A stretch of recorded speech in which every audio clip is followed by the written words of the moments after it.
I think what we're seeing now is that as companies are getting better, the public's expectations are changing.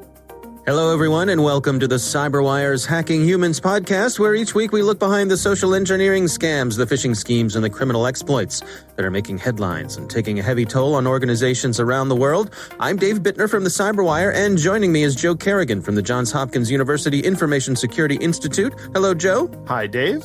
We got some good stories to share this week, and later in the show, my conversation with Bill Coletti. He's a crisis communications and reputation management expert at a company called Kith, and he's author of the book Critical Moments, A New Mindset for Reputation Management.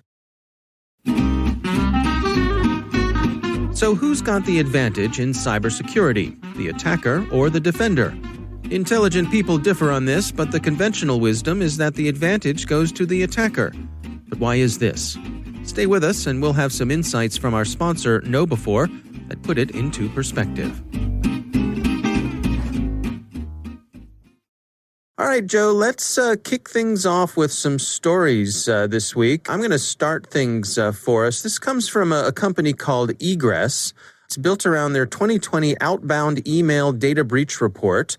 Now, Egress is a company that specializes in protecting your outbound email. So they have an interest in this report. With that in mind, they're in the business of selling you this sort of protection, but they hired a research company that is not them to do a survey. They interviewed 538 senior managers responsible for IT security in the UK and the US across several vertical sectors, including financial services, healthcare, banking, and legal. And so really what this report talks about is the security risks of your outbound email. Mm-hmm. And I don't know. I guess I don't really think about this that much, the stuff that you could inadvertently send out or get tricked into sending out. The other thing that fascinated me about this was that notion of when you're putting a bunch of people's names on an email and your email client accidentally autofills someone else's name. Yes. So it could be like, I could be wanting to send,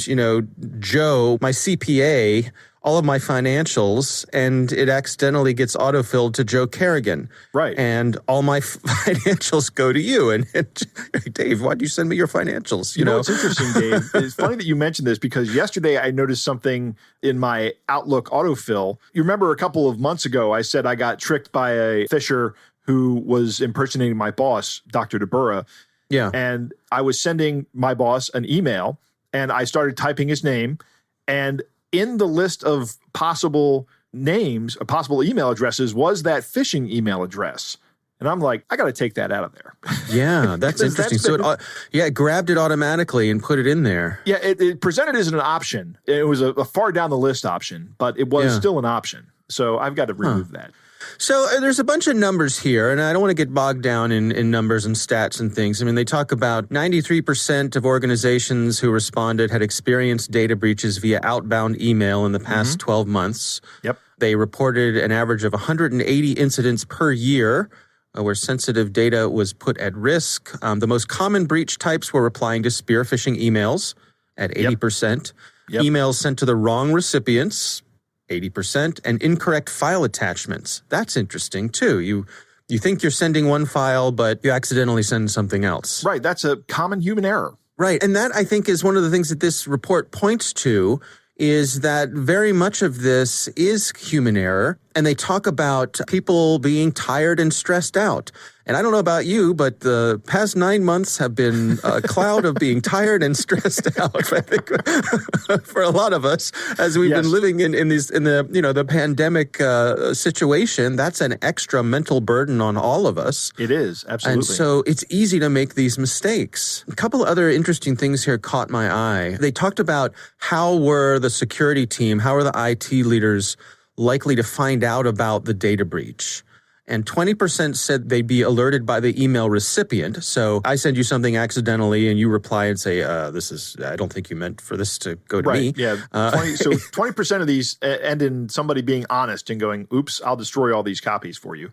Right, right. And lucky for you that this landed on the desk of someone who's honest. Right, exactly. 18% felt another employee would report it, and 24% said the employee who sent the email would disclose their error. So think about that.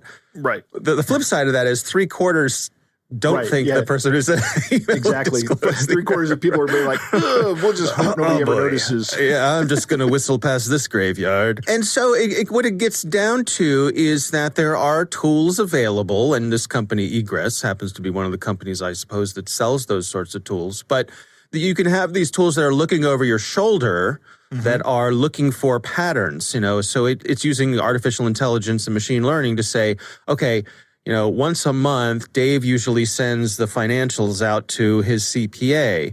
I see Dave is sending out the financials, but why would he be sending them to Joe Kerrigan? That doesn't make any sense. Right. So it could flag that and stop it and put up an extra alert, kind of, protect you against yourself, right?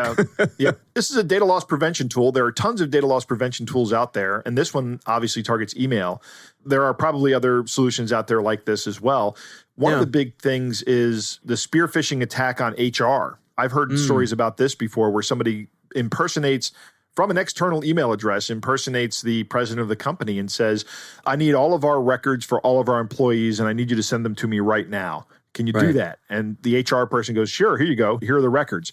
And what they've just done is committed a data breach. Yeah. And we've seen, I want to say probably, once or twice a month, we see a story over on the Cyberwire where there's been a massive data breach, and it was just because an employee accidentally sent something to the wrong email address or CC'd everybody. Right. That's another form of...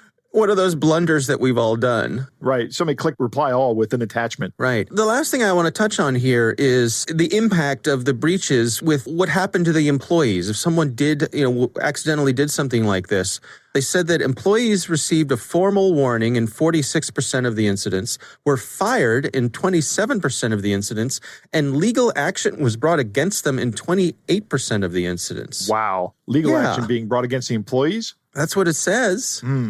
I don't know how I feel about that. I don't know. First off, I'm not sure that's going to stand up. One of the things about operating a business is that you are, as the business owner and perhaps as a business organization, you are assuming the risk of your employees' behavior. I don't know that bringing legal action against an employee or a former employee in this case, probably, I don't know that you're going to get anywhere with that. I don't know. I'm not a lawyer, so what do I know? Maybe this is a good question for Ben. Right. Yeah. Maybe I guess you could ask this on Caveat. Yeah, one of the other take-homes here, again, back to that thing about being tired and stressed out is just, check in with your employees or check in with your colleagues, your coworkers. Just how you doing? How you feeling? Because it seems to me like, giving your employees the extra time to do the things they need to do, to being easy on them, not really riding them hard right now, is going to pay dividends because you're going to be much less likely to have these sort of costly mistakes happen that can happen from people being tired and stressed out. Yeah, I think distraction is a big factor in a lot of these mistakes and a lot of these errors. Absolutely. You've got to encourage your employees to slow down, take their time, and focus on what they're doing. I've been making the point now in some of the talks I've been delivering, don't demand multitasking. When employers are looking for multitasking, they really don't want someone who can multitask. They want someone who can task switch between tasks and manage their time appropriately. And you really want your employees working on one thing at a time and concentrating on that. You don't want them worrying about other things and having those other thought processes interfere with the actual work that they're doing. Right. Yeah, absolutely. All right, well, that's my story this week. We'll have a link to that report in the show notes. Joe, what do you have for us? Dave, my story this week is about a fake company called Ecapitalloans. And this story came to my attention via Angie Barnett, who is with the Better Business Bureau of Greater Maryland. And the BBB has an article on their website about this company, and we'll put a link in the show notes. The National Better Business Bureau received several hundred complaints from 11 states about this company, Ecapitalloans.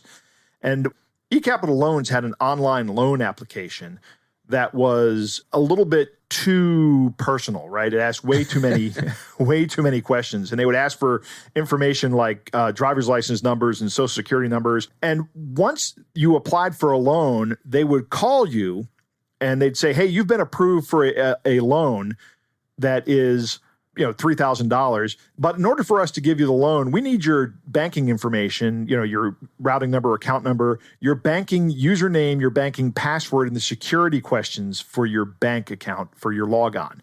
And they claimed that this was necessary to process the loan. Mm-hmm. The company used a phony address in Texas and was calling from a fake number based out of Texas.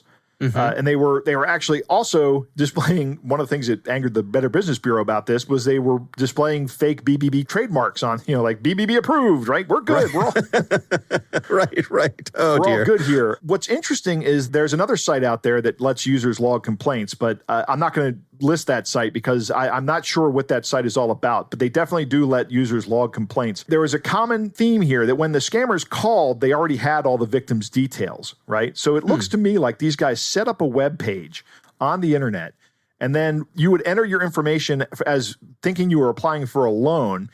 And then once they had that information, they would call you and try to scam you into giving them access to your bank account. They would try to say, okay, in order for us to process your loan, we need you to take the money we just deposited and go out and buy a gift card. Oh, right? Really? Yeah. Or send us that money back with your Cash App. Huh. So there are a number of people out there who have lost thousands of dollars to these guys.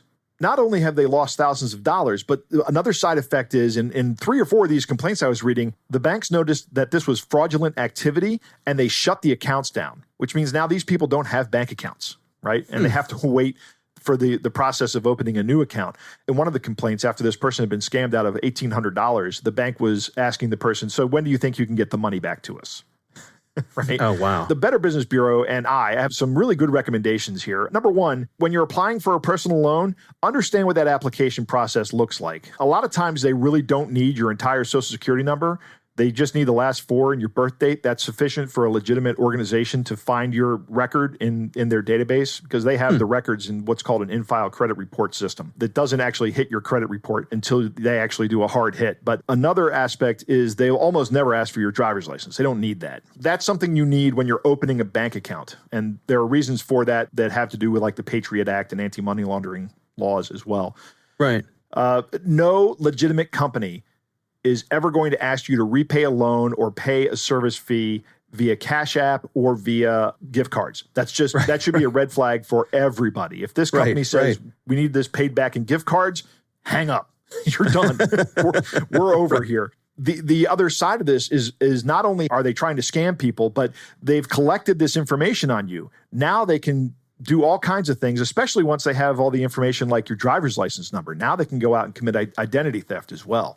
And that's another big concern. The Better Business Bureau and this other website had a website for Ecapitalloans, and that website has now been shut down. There are no files on it. The server's still up, but the site is gone. That doesn't mean this risk is gone, though. These guys are going to still be out there, and they're still going to be trying to operate. And if this scam was successful, so guess what's going to happen? There's going to be more of these scams. This. I mean, it's this is going to be an ongoing whack-a-mole kind of thing, unless somebody tracks them down and throws some bracelets on their wrists, right? Right, yeah, which is probably not going to happen because these guys are probably not operating within the United States, right? So we're probably not going to get them. Yeah, I can imagine somebody having that emotional feeling of having that money dangling in front of you by saying, you've been approved. Congratulations. Good news. Right. You're going to get that money that you need for whatever you need it for. And all you need to do to have it is just answer a few more questions. And then here it is. Absolutely. That's a tough thing to resist. It's like that sunk cost fallacy. You keep putting effort into things despite the fact you're not going to get it. Maybe you would start to think this is a scam, but because maybe you're desperate, you need this money to make some bills or something. I'm not a big fan of personal loans. I'm also not a big fan of like payday loans or car title loans. I think those are just usurious and abusive. Sometimes people really need money to make ends meet. Yeah, and these scammers make it harder for the folks who are doing legitimate businesses, who are out there trying to do, in good faith, try to help people when they need a little help. Right, so, absolutely. Yeah. All right, it's a good story. We will have a link in the show notes, of course. Joe, it is time to move on to our catch of the day. Dave, our catch of the day comes from a listener named Max.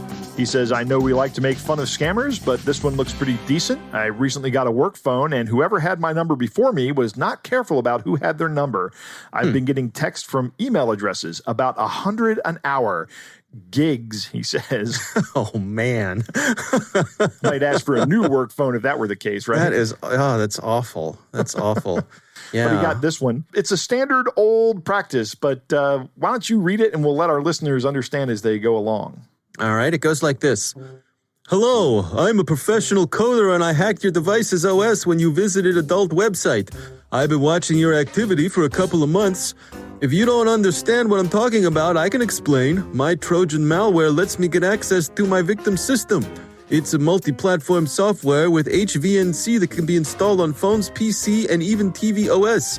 It doesn't have any AVs detects because it is encrypted and can't be detected because I updated signatures every 4 hours. I can turn on your camera, save your logs, and do everything that I want, and you won't notice anything. Now I have all your contacts, SM data, and all logs from chats for the latest 2 months, but it is not very useful without something that can spoil your reputation. I can destroy your life by sending this stuff to everybody you know. If you want me to delete this stuff and avoid any problems, you have to send $1,000 to my Bitcoin address. If you don't know how to buy Bitcoins, use Google. There are a lot of manuals about using, spending, and buying this cryptocurrency. You have 50 hours from now to complete the payment. I have a notification that you are reading this message. Time has gone. Don't try to respond because this email address is generated. Don't try to complain because this and my Bitcoin address can't be tracked down. If I notice that you shared this message, everybody will receive your data. Bye. So, typical sextortion scam, right? Yeah. We've seen these a lot, but this is pretty good. I like that he says it's a really powerful piece of malware that can run on anything, including a TV OS. Yeah. An antivirus can't detect it because it's encrypted, and he updates its signatures every 4 hours. Yeah. No, this is a capable actor here, right? Joe. Yeah, absolutely. I mean, this is not somebody to be trifled with, for sure. Yes, I want to enter this Bitcoin address into a tracker and see if anybody has sent any money to this guy. All right, well, that is our catch of the day. We want to thank our listener, Max, for sending that along to us. If you have a catch of the day, send it to us. It's hackinghumans@thecyberwire.com.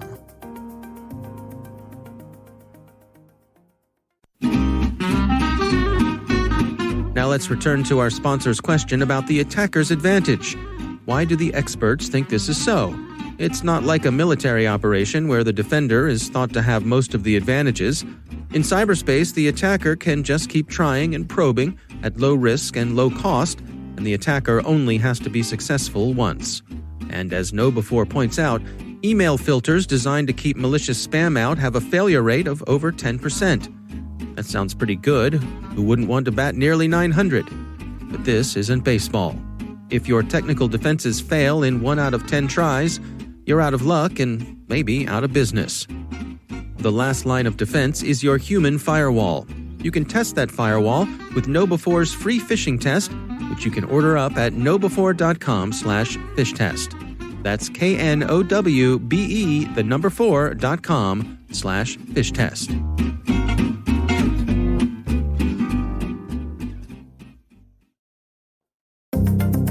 Joe, I recently had the pleasure of speaking with Bill Coletti. He is a crisis communications and reputation management expert at a company called Kith, and he's also author of the book Critical Moments, A New Mindset for Reputation Management. Really interesting stuff here. Here's my conversation with Bill Coletti. I think when we look at the early days of Target and Home Depot, which were kind of two of the largest, 2014 or so, I believe, kind of those larger data breaches, then ransomware, which is obviously a close cousin of that. So I think companies are getting better. I think what we're seeing now is that as companies are getting better, the public's expectations are changing. I think the public has to a certain extent, their expectations have raised. They want to know more. They want to know exactly what's been lost, how's it been lost, where's it been lost.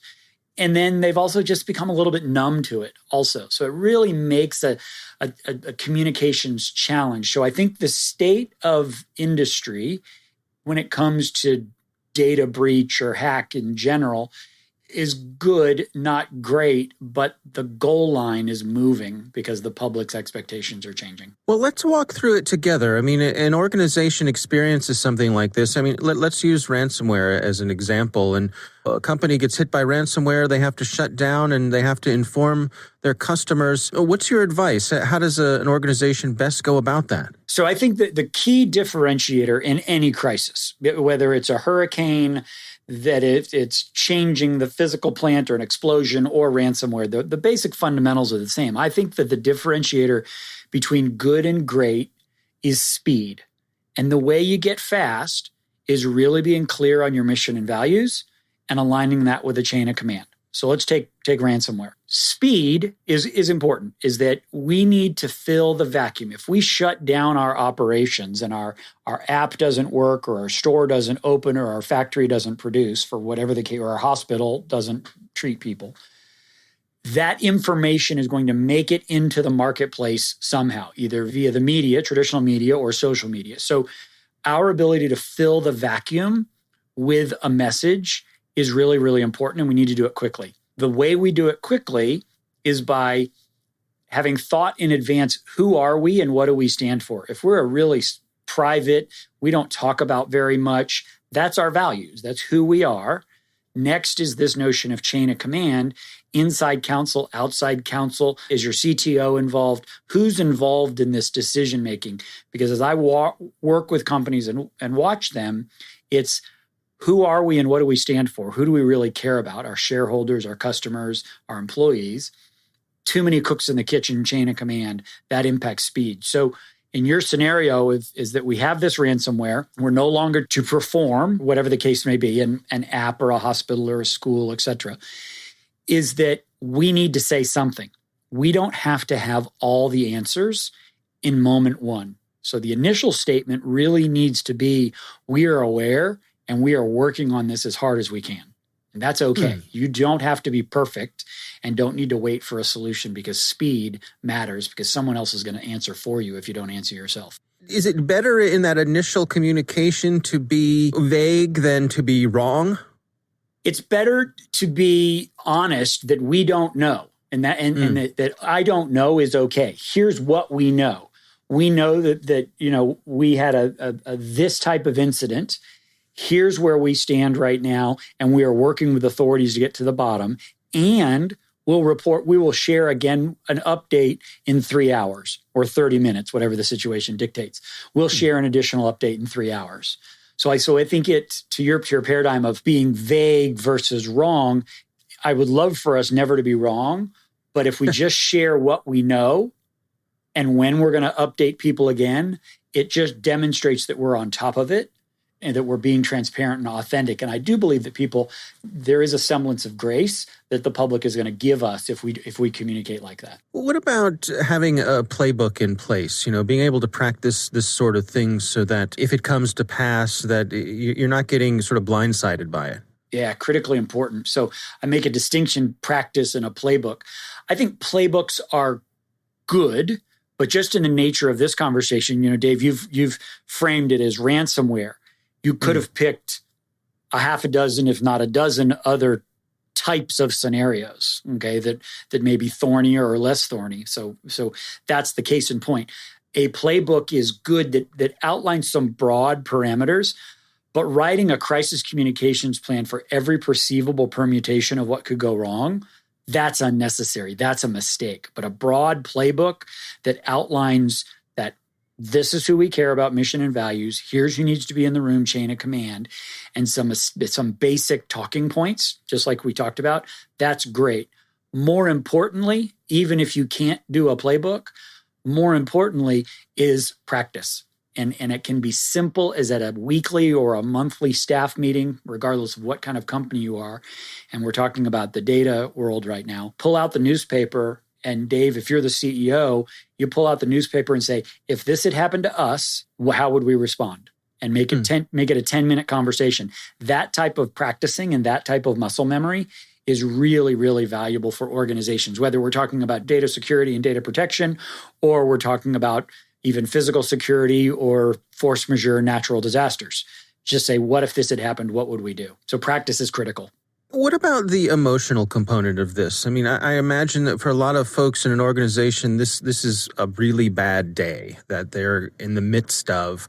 So I suspect that affects their ability to make their way through a step-by-step sort of playbook or to function, in a way that they hoped or predicted that they would. How do you prepare people for that element of it? Yeah, boy, fabulous, fabulous question. Take a CEO of this hypothetical company that we're talking about, of a ransomware.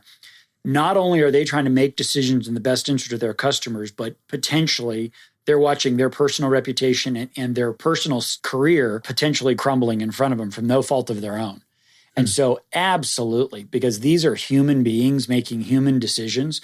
And so that EQ and IQ of how leaders show up during a crisis is as much about what I do as it is about small dogs versus puppies in the press release, how we articulate wordsmithing. It's really about how do you coach the leader to get through this and a real EQ understanding of the impact that this crisis is having on individuals. So, and then specifically, let's talk about a chief information officer or chief technology officer. Everybody's looking at them and saying, how the hell did you let this happen? And that's a pretty personal affront. As you can imagine, you're a pro in this space. This is the one area, if I'm the CEO, this is the one area of my business that I got a full-time team doing nothing but protecting me, and you're telling me we screwed it? How does that happen? So that gets very personal very quickly. And so what's the solution there? Do you have people assigned to the communications who aren't, the people who are going to be in the heat of battle?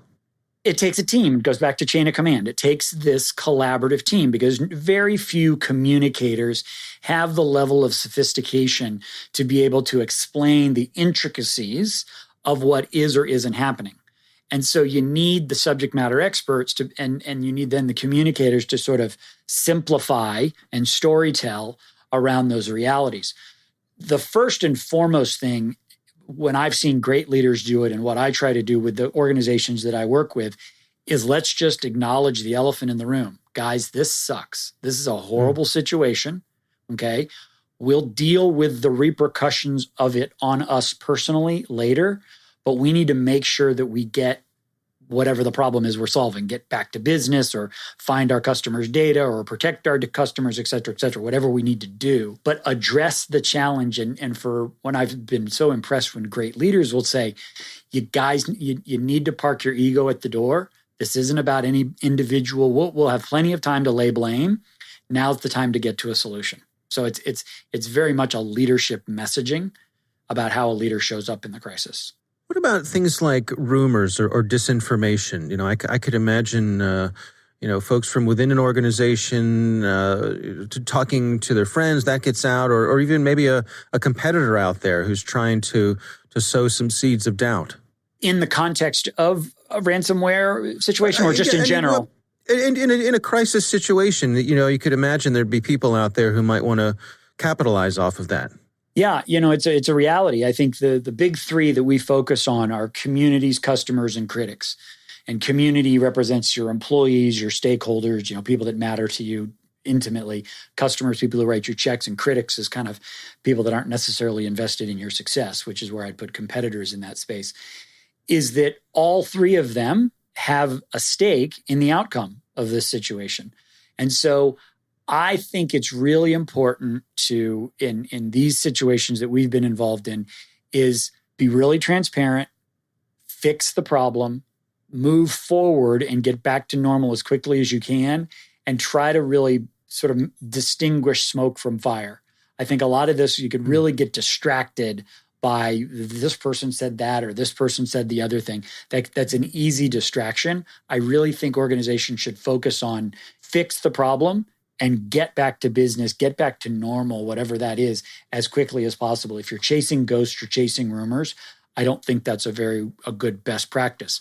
If they become significant, one of the things we recommend is stand up two separate teams. Stand up a team to manage the challenge in front of us, and then someone to kind of run around as firefighters, kind of tamping these things out as necessary. But my primary advice is focus on the business, getting back to business, getting back to normal as quick as you can.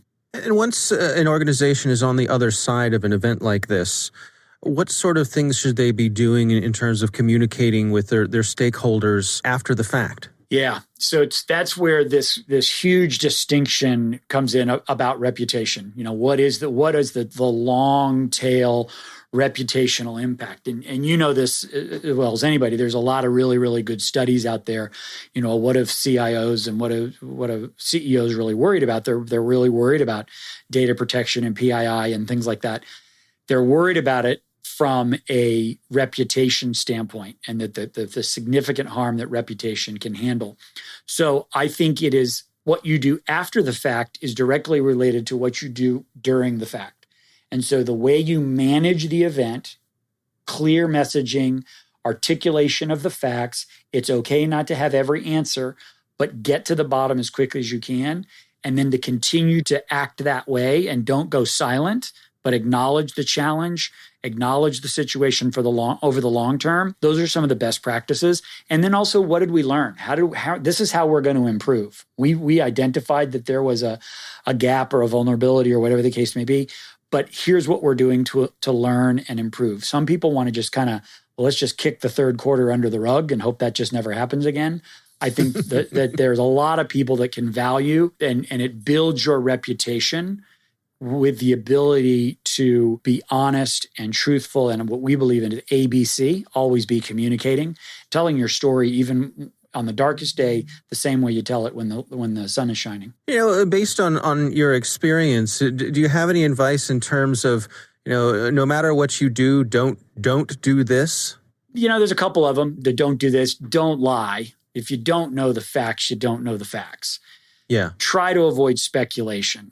I think we've seen so many people in a small world of saying, well, my Twitter account was hacked and that's why I said what I said, and silly things like that, which is so ridiculously easy to prove to be false. I mean, so don't do silly things like that. I think don't blame somebody else if it was your organization's fault. And so throwing a third-party vendor under the bus or the subcontractor or something like that, if it legitimately was their fault, that's fine. But seeking out a scapegoat rarely works. People just want to know that we're getting to solution.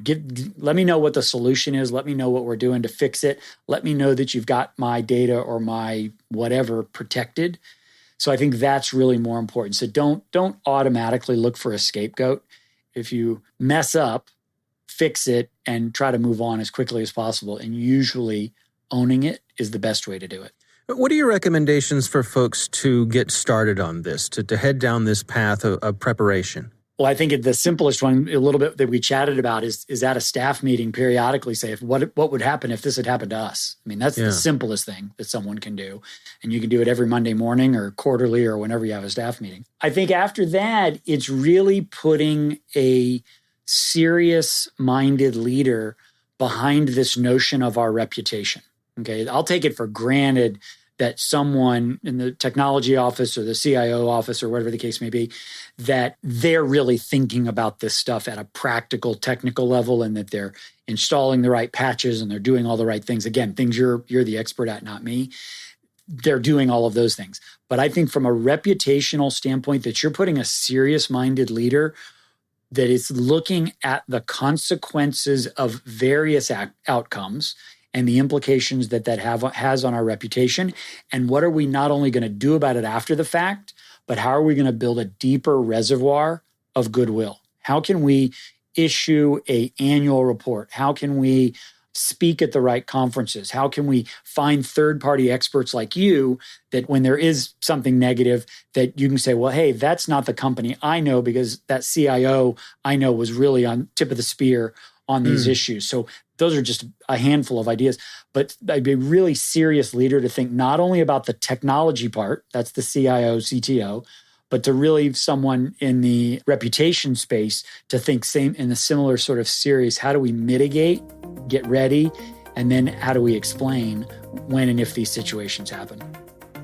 All right, Joe, what do you think? Dave, that was an interesting interview. We haven't had a lot of interviews like this on here. This is an an important topic to talk about. Reputation management is very important, and your reputation is going to be damaged in a lot of situations. It's interesting what he said here about customer expectations. They've been raised while at the same time customer numbness has increased as well. So in other words, customers almost expecting that their data is going to be breached, but they're also expecting something else, some better information when that happens, right? So I find that interesting. Speed is key. Nothing is worse than getting no feedback in a lot of situations. We as people want to be informed about things that impact us, right? Have you ever worked for a company where you think something's up, but nobody will tell you anything? It's a terrible feeling. It is a terrible feeling. Even if you're in a personal relationship, like remember back in high school when you'd be dating a girl and then all of a sudden she'd stop talking. Now they just call it ghosting, right? But right. Not getting any information is a terrible, terrible feeling. And I think it's just part of the human condition that we hate that, right? Yeah. Bill is 100% right about this. If you don't fill that vacuum, somebody will. People are going to start speculating wildly and start guessing. Why aren't they talking? Why aren't they saying anything? And you've got to get out in front of that as a company. Your question about being vague versus being wrong, I think it's better to be wrong. When you're in the kind of situation where you have an incident and you have to address your public or a group of people, set that expectation right away. Say, we're very early on in this. This is what we think happened. We may be wrong about what happened, but this is what we know right now or what we think right now.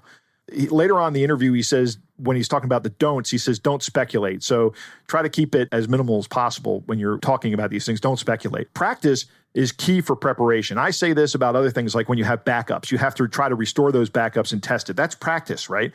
But Bill's suggestion here is a great idea. I love this idea. If you're in a meeting as an executive team, just grab the newspaper and find out the latest cyber event, or look up one that has occurred this week. There's going to be one that happened this week, right? It's always happening. And then ask your team, what would we do if this was us? That is a great idea. That's a great way to start thinking about this and start exercising your mind, building that mental muscle memory, if you will, to be prepared for this. There's a great discussion also on the emotional aspects of these attacks. When there's a lot of personal investment in these situations, and the idea to solve the problem first and then worry about assigning blame later, I think that's a very good idea. And a leader would have to take the position, look, we're not going to be pointing fingers. All we're going to be doing is getting back up and running. Okay. We're going to worry about everything else later. But right now, let's solve the problem. And then what you do after the event is directly related to what you do during the event. I like when he said that as well. That's pretty cool. His list of don'ts for an event: don't lie, don't speculate, don't find a scapegoat. I would add, don't try to cover it up. If you're suffering a security incident, be as transparent as you plan to be. When he starts off the interview, he says your culture is going to define what level of transparency you're going to have. So meet that expectation. Do not try to cover up particularly a data breach. That only makes people hate you twice. Right. No, and I think it's a good message for taking a look at your culture and saying, what sort of norms have we established here, and are they in our best interest or not? Right. Yeah, absolutely. Yeah. It may be a time to evaluate your culture and whether or not it's time for it to change. Right. Well, our thanks to Bill Coletti. Again, he's from a company called Kith, and his book is titled Critical Moments: A New Mindset for Reputation Management. Really appreciate him taking the time for us. I thought that was just a fascinating conversation. And of course, we want to thank our sponsors, KnowBe4. They are the social engineering experts and the pioneers of new school security awareness training. Be sure to take advantage of their free phishing test, which you can find at knowbe4.com/fishtest. Think of KnowBe4 for your security training. We want to thank all of you for listening, and of course, we want to thank the Johns Hopkins University Information Security Institute for their participation. You can learn more at isi.jhu.edu.